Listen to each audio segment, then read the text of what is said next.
Quick, think about a main character you absolutely hate. A character so painfully insufferable that the very thought of them ticks you off.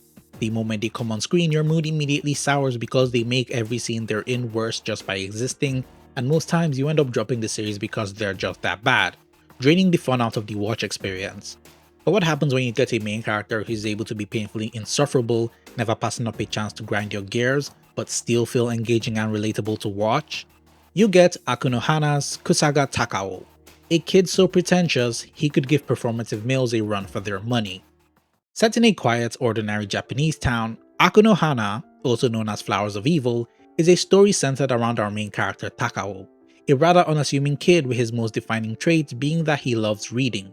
There really isn't a lot to him to write home about. He's just a boy who closes himself off from others as he gets absorbed in whatever super niche book he's reading.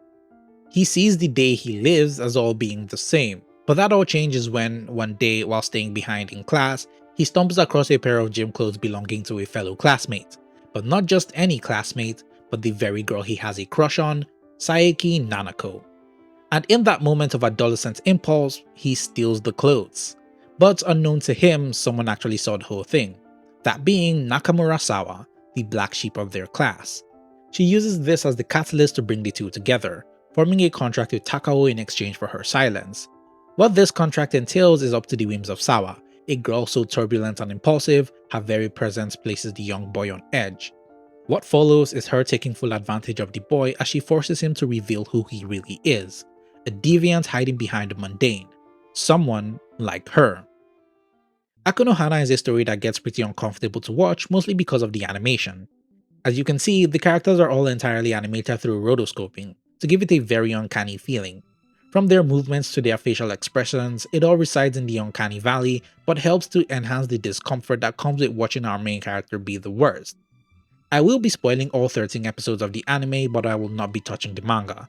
I highly recommend you check this series out because it's a really unique experience and I think a lot of you will enjoy. So pause this video, go binge, and then come back. Pushing the story is Takao, a deplorable boy who, if this was any other series, would be seen as one of the worst of the worst. But in Aku No Hana, you find him pitiful and at the same time, kind of relatable. Takao is a boy who, as I said earlier, is fond of reading. He loves spending time after school looking for new books to read. But he doesn't just read anything. He's out here reading the nichest of things way above the reasoning of the average middle schooler. His favorite book being Charles Baudelaire's Les Fleurs du Mal, or as it's known in English, The Flowers of Evil. A collection of poetry exploring themes of sin, guilt, lust, and corruption. To him, this is the book that sees him and views Baudelaire as an author who really gets him. Takao sees himself as someone different, special, an intellectual trapped in a sea of mediocrity, drowning in a town walled off from the rest of the world. While his mates are catching up on the latest chapter of One Piece, he's over here reading real literature because in his eyes, he understands true art. Takao is a pretentious little shit who believes he's some deep and enlightened individual far superior to his peers and so must live a life of isolation because he'll never be able to find someone to relate to in this small town he calls home. What he doesn't realize is that he inadvertently created this prison for himself. By assuming he's far superior, he has isolated himself from forming true connections with others. He does have friends, but his relationship with them never feels genuine. He may be physically present, but emotionally he is detached from them. And adding to his irony is how, despite seeing himself as some unique, big-brained individual, he doesn't exactly bring in high scores in tests, further adding to his delusion. So I used to be a lot like Takao at that age, all because I used to listen to video game OSTs. Like while my mates were singing and hyping up the latest Wizkid or Davido songs, I was out here listening to One Winged Angel thinking myself far better for being able to appreciate real music. Thankfully I'm not like that anymore though. Takao in reality is just a lost boy who doesn't know what he wants from life. He claims to want to leave his small town in hopes of finding people who appreciate Baudelaire the way he does, but deep down he wants someone who he can relate to on his own terms. He gets exactly what he wants when he and Sawa are bound together by their contract. Sawa is another person who sees herself as being very different from the people in her town. She's unfiltered, foul-mouthed, and kind of crazy, but unlike Takao, she's a person who understands who she is and lives her life as unapologetically as she can. She's quick to call out BS and does exactly that with Takao. She can see through his hypocrisy and pretentious nature and sees him for what he really is, a deviant. During one of their first meetings, she's able to overpower him and force him to wear the gym clothes. You'd think that it'd be much harder to undress a guy and put clothes on him while he struggles, but it's fairly easy, and that's because deep down, Takao didn't really want to resist. From this moment on, Sawa kind of becomes obsessed with him, but not with him per se, but the many walls he's put up to hide this deviant side. She wants to break down those walls and reveal the true ugliness hiding underneath, and she's going to do so using whatever mean-spirited way she can. From trying to get him to admit he enjoys sniffing Nanako's gym clothes, to even forcing him to wear them underneath his own clothes when he goes out on a date with his crush. She does so because it's fun, and she wants to understand why he's so desperate to be something he's not. Takao refuses to accept the person he really is, never passing up a chance to deny Sawa's claims whenever he can. He tells himself he's the victim, Sawa is the villain forcing him to be something he's not, and in these turbulent moments the girl has forced onto him, you see him longing to be normal again. The normal he so desperately tried to deny being. You almost feel bad for the kid watching him be humiliated, squirming under the weight of his own guilt, but then you remember all he's done and all that pity gets thrown out the window. Your opinions on him are constantly going back and forth as you try to find something redeemable about him, but can't because he really is a deviant. He tries to internalize these feelings through books and poetry, however he's not using these mediums as a way to understand himself and his feelings. Instead, he chooses to borrow their words and ideals to use as a mask to be someone he's not. It goes so far that I'd argue he has some kind of parasocial relationship with Baudelaire.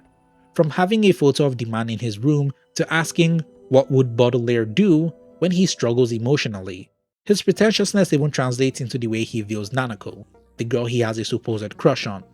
He doesn't see his feelings for her as something as simple as having a crush. No, he's far too sophisticated and intellectual for such. He calls her his muse, his femme fatale. The feelings he has for her are pure, beyond a simple crush. He doesn't exactly see her for her and puts her on a pedestal, more in love with the idea of what she represents to him. Purity. She's an angel from above, free from all those ugly human feelings. This is why the act of stealing her gym clothes weighs down on him. Not because of, well, he stole her gym clothes, but rather he's committed a sacrilegious act against his goddess. But then we see those feelings he expresses to be incredibly shallow, as when he gets a chance to spend a moment with Nanako, he's over the moon, taking advantage of the situation to ask her out on a date, proving that truly this boy is a pathetic deviant who doesn't care about what he's done.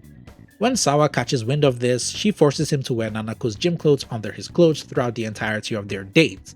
And he does, and deep down, he kind of enjoys it. His skin coming in contact with the very clothes his muse had worn. It does something to him, I tell ya. During their date, he takes her to the very bookstore he gets all his obscure books from and proceeds to info dump on her all the niche facts he's been dying to share with someone else, even though it feels a tad bit rehearsed. But the poor girl has a hard time following what he's saying, but can at least appreciate how cute he looks doing it.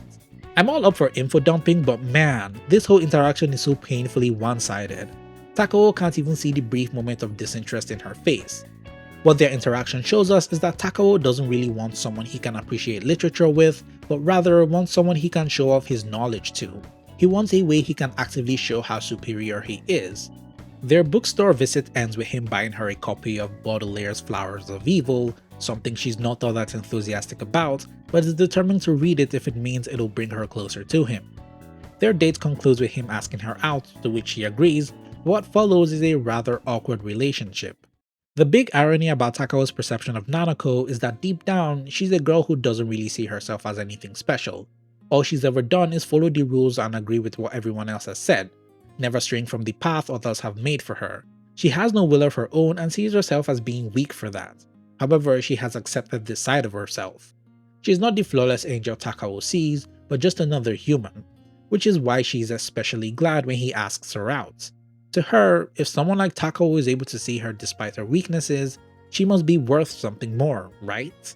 Which is why she strives to truly understand him. Takao, on the other hand, still struggles with accepting himself and what Sawa is doing for him.